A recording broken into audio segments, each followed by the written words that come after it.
Pebble Island Marina was just what we needed: remote, quiet, and peaceful. The entrance is a bit tricky in low water. Watch the navigational beacons and stay calm. When there is a bird standing in the water 3 feet from the boat, this is easier than it sounds. Pebble Island is so laid back. The courtesy car key is in the mailbox and you just take the car.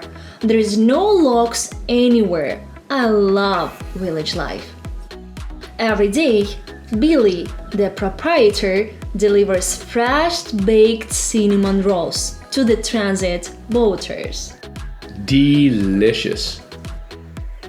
Relaxed and confident, we tackled the replacement of the port side motor casting. Within minutes of starting the project, I needed a wrench I already owned at home and some PB blaster, so off we went. Fall is my favorite time of year. I love the colors, the smells, the nip in the air, everything. This is the road from the marina to the main drag of New Johnsonville, Tennessee, population 2,000. A thriving metropolis it is. The local hardware store has everything you can imagine. We're going back to the boat. Back to the boat with a big wrench. How do you think will it help us? Who knows?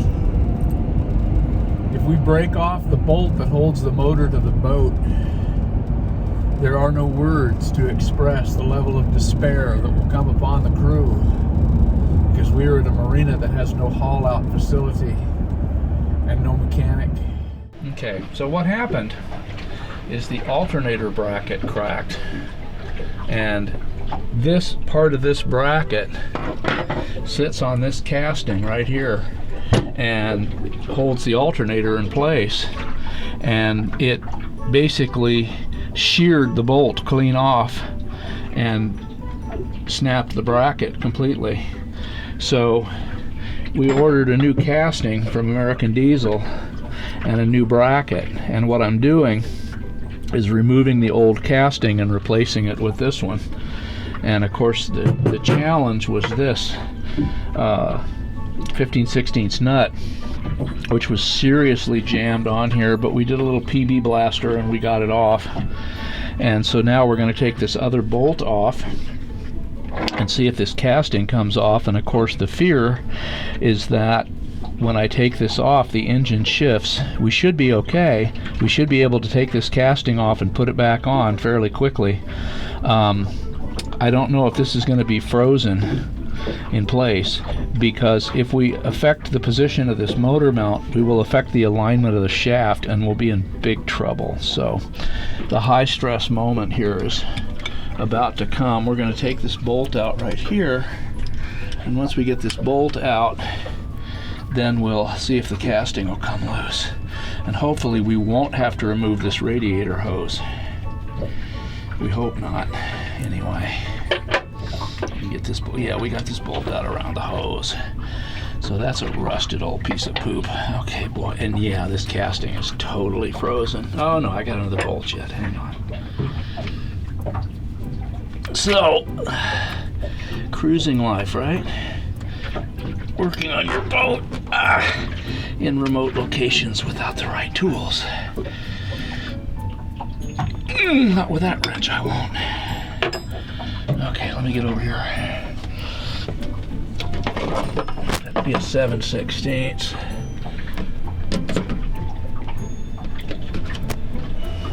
I think that's what that is. Yeah, it's a 9/16.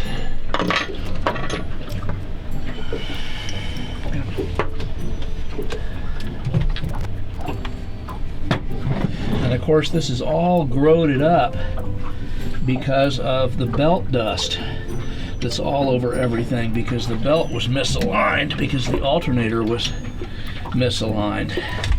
And then of course we're going to have a lot of fun too, because we have to get the alternator realigned with the new bracket, because the old bracket is bent. I suspect that the Crowley's guy over tightened it and bent the bracket trying to get the alternator aligned. So when I take this last bolt out, if there's a little chunk and the motor moves, then you're going to see a grown man cry, is what you're going to see.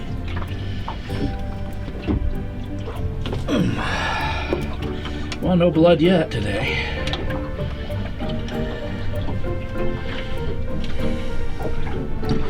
Alright, so far nothing has moved. Of course, we might find that the new casting doesn't exactly match, but it came from American Diesel, so it should be fine. Alright, here we go. I'm going to take this bolt out. Oh my goodness. Please don't move, motor, please don't move.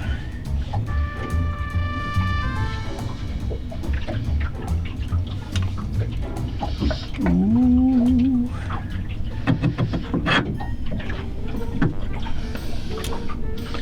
There's my old casting right there.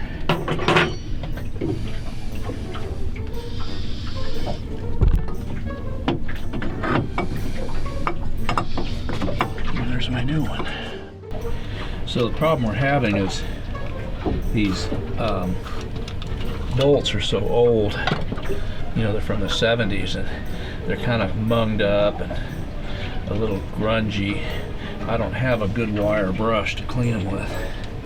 So I'm trying to get the threads clean and put a PB blaster in it. Kind of working them so that I know that I don't cross thread them when I get them started. So I'm kind of screwing it in and out and hitting it with blaster, trying to get the threads all nice and clean.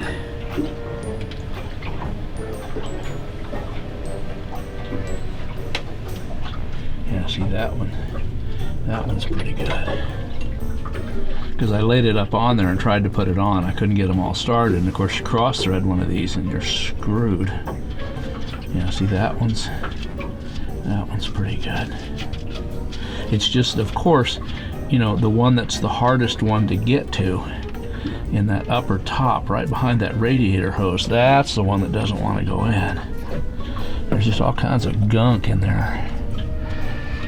Okay, so there we'll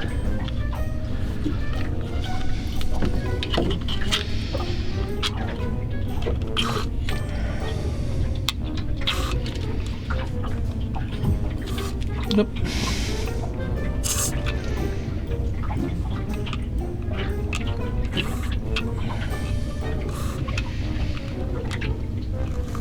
Okay, that's about as clean as they're gonna get.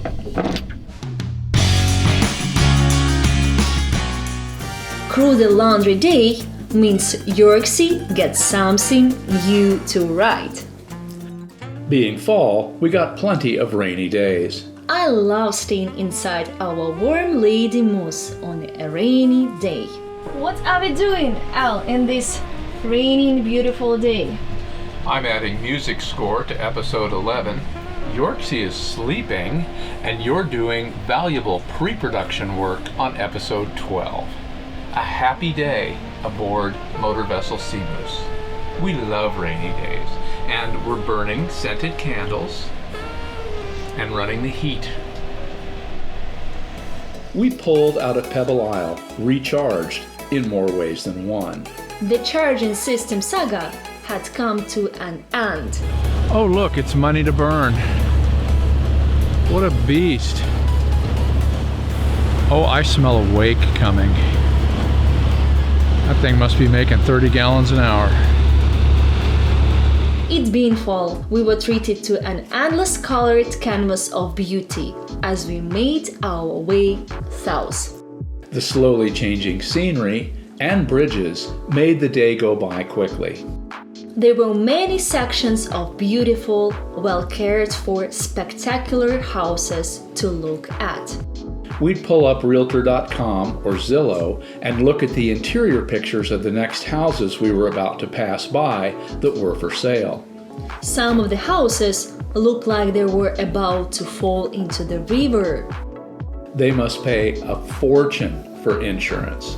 As our confidence navigating the river increased, we ran the boat on autopilot more and more. We arrived at Clifton Marina around 5 p.m. and had a wonderful dinner. I ate alligator for the first time. In the morning, it was so cold, the boat was covered in frost. You can see where the sliding door to the forward cabin top is. There's no insulation there. The dock was slippery and dangerous with ice. Departing just before sunrise is one of the most wonderful feelings, knowing you'll be running the boat all day. Being in our warm Lady Moose, drinking hot coffee with vanilla creamer and eating bagels with cream cheese and homemade cranberry sauce, what more could one possibly want out of life? If you like what you see, please subscribe. It really helps us out and it doesn't cost anything. We really appreciate your attention and subscription. So, Dorina, how can people find out more about us online? You can find us on our website page, here, on our Instagram page, here, and also on our Facebook page, here. Once again, thank you so much for watching. And if you want to be reminded of new episodes when they come out, don't forget to ring that bell. Thank you so much.